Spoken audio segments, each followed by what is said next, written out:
El inicio de la radio en Colombia, en 1929, trae consigo un impacto con un altísimo consumo y acceso a la información, transformando ideas a partir del entretenimiento sonoro. De allí nacen las primeras radiodifusoras. Una llamada HJN y la otra La Voz de Barranquilla, siendo esta última la primera emisora del Caribe colombiano. ¿Cuáles fueron los primeros radioperiódicos que existieron en Corozal? En el año 1967 comenzó en el municipio de Corozal y en toda la región la emisora La Voz de Corozal, de propiedad del señor Nelson Martelo. Allí se comenzó una radio revista que se llamaba Variedades.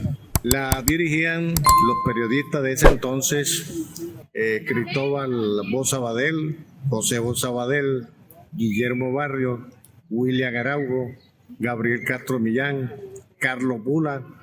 También escribía mi papá Luis Gómez Romero. Eran una serie de colaboradores que tenían la radio revista Variedades. También recuerdo que la primera mujer que incursionó en la radio aquí fue Esther Santos, que hacía y leía las cuñas comerciales en la radio revista Variedades. También era colaborador el señor Carlos Bula, que era el contador de la Casa de los Martelos. Asimismo, la radio es magia, por ello mantiene la estrecha e íntima relación con el oyente. Es una tecnología que posibilita la transmisión de señales mediante la modulación de ondas electromagnéticas. La adaptación de los géneros periodísticos a la radio se caracteriza por la riqueza expresiva y el carácter personal que se incorpora al mensaje transmitido. Aparte del radioperiódico Variedades que existía en esa época, ¿qué otro radioperiódico existió y cómo estaba dividido? Bueno, caballero, le informo que para esa época el Ministerio de Comunicaciones no adjudicaba permiso para noticieros. La única emisora que tenía aquí su permiso, su licencia, era La Voz de Corozal, y el noticiero se llamaba El Sucreño Informa, que por ahí pasaron varios periodistas. Pasó Carlos Huelva Marina, Alirio Villalba Dorado y varios más que se me escapan el nombre. En esa época no había tanto noticiero porque el Ministerio no daba licencia para noticieros, como ahora que ahora a todo el mundo le dan permiso para hacer un noticiero. Anteriormente eso estaba restringido y por eso en esa época no había tanto noticiero como ahora. ¿Y el radioperiódico Sucreño cómo estaba conformado? Bueno, el radioperiódico Sucreño Informa en esa época no había secciones, sino era únicamente de noticias locales, regionales y nacionales. Eso consistía en eso, noticias locales, regionales y nacionales, pero no había secciones. Creo que tenía una sección de deporte, que lo hacía Julio Carvajal. Por otra parte, los radioperiódicos fueron la primera estructura organizada que se utilizó para difundir noticias a través de boletines informativos. En Corozal, uno de los primeros radioperiódicos fue el radioperiódico Variedades. ¿Qué nos puede hablar acerca de los primeros radioperiódicos en Corozal?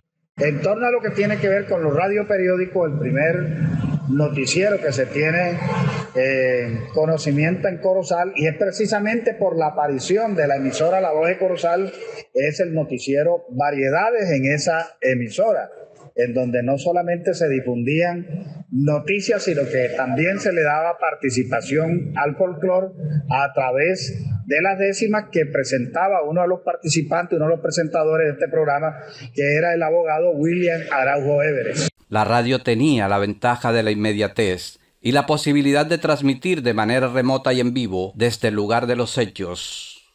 La Perla de la Sabana no fue la excepción para tener emisora. A mediados de la década del 60, un 5 de mayo, aparece La Voz de Corozal a nombre de Tilvia Martelo y en sus controles estaban Adán Sierra, Jairo Palacios y Raúl Sierra. Como director y locutor, Hernando Rangel Moreno. A partir de entonces surgen entre su programación los noticieros con sus respectivos periodistas, los cuales daban a conocer los hechos de interés público, tanto local, regional como nacional, para que sus oyentes estuvieran informados. ¿Cuáles fueron los primeros radioperiódicos que existieron en Corozal? El señor Nelson Martelo Olmos tuvo el gran acierto de organizar una emisora denominada La Voz de Corozal. Esa emisora le dio oportunidad a mentes inquietas que dieron origen a los primeros radioperiódicos de Corozal, entre los cuales el que más se destacó fue el denominado Radio Revista Variedades, porque era surtida, cubría varios temas: político, deportivo, de noticias. El fundador fue José Boza Babel, con la colaboración de William Araujo. Inicialmente, posteriormente me vinculé yo como locutor, pero participaron otros prestantes señores de aquí, escritores ilustres: Gabriel Castro Millán, José Barrios Salcedo y otros que se me escapan los nombres. Tal Radio Revista Variedades fue un impacto noticioso, sobre todo por la manera como se organizó. En esos momentos, con un espíritu de radiodifusión moderna, alcanzamos a ubicarnos en el primer lugar de la audiencia en el departamento de Sucre. Paralelamente, recuerdo que otros inquietos jóvenes en esa época, Luis Gómez Pérez, Ramiro Lora, se vincularon con sus respectivos radioperiódicos. Los interesados en sacar adelante a la Radio Revista Variedades, tuvimos también el acierto de crear un noticiero deportivo en las horas de la tarde. Un amigo locutor, ese sí dependiente de la emisora, Hernando Rangel, también organizó una especie de noticiero de la farándula.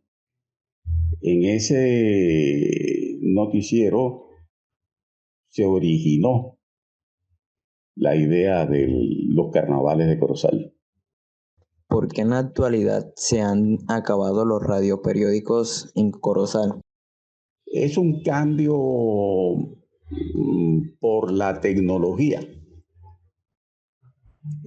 Si no se hubiese dado el cambio ese, la importancia que ha alcanzado la tecnología en cuanto a cibernética se refiere, el radioperiódico hubiera mantenido su importancia y hubiera mantenido su proyección y su influencia en la sociedad. La Voz de Corozal, con sus noticieros, se convirtió en la novedad del momento, acaparando la atención de un gran sector de los habitantes del municipio, que, pegados a la radio, todos los mediodías escuchaban las noticias e informaban de los acontecimientos que ocurrían en este territorio. Nuestro reconocimiento a los noticieros y periodistas por su loable labor del ayer y del hoy.